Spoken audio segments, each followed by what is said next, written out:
I think the retreat was successful probably on a number of different levels.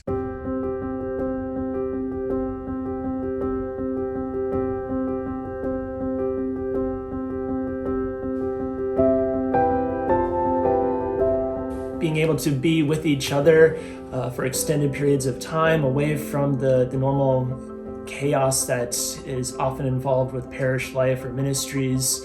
So they got to relate to one another on a completely different level, to see each other in a different environment, a different atmosphere.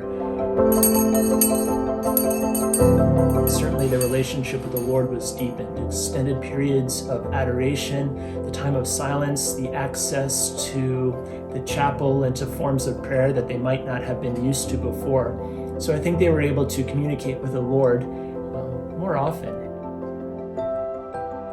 and allowing the Lord to communicate with them.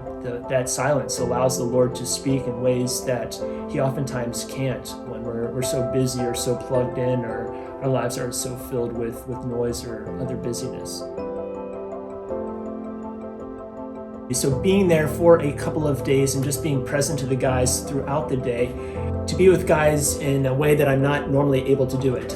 Many of them I have known before in parish ministry, but I know them according to a particular structure, a particular relationship. But this allowed for a whole new relationship. So a change in schedule, a change in scenery also allowed for a way in which we relate to one another in a different way. And so having just long walks and conversations with the men allowed some of those barriers, some of those walls to be broken down. They began to share a little bit more of what was on their heart. And there were times in which, guys that I've talked to dozens of times in the past, all of a sudden, just in my presence, just broke down in tears, as I think the Lord was just moving in their hearts.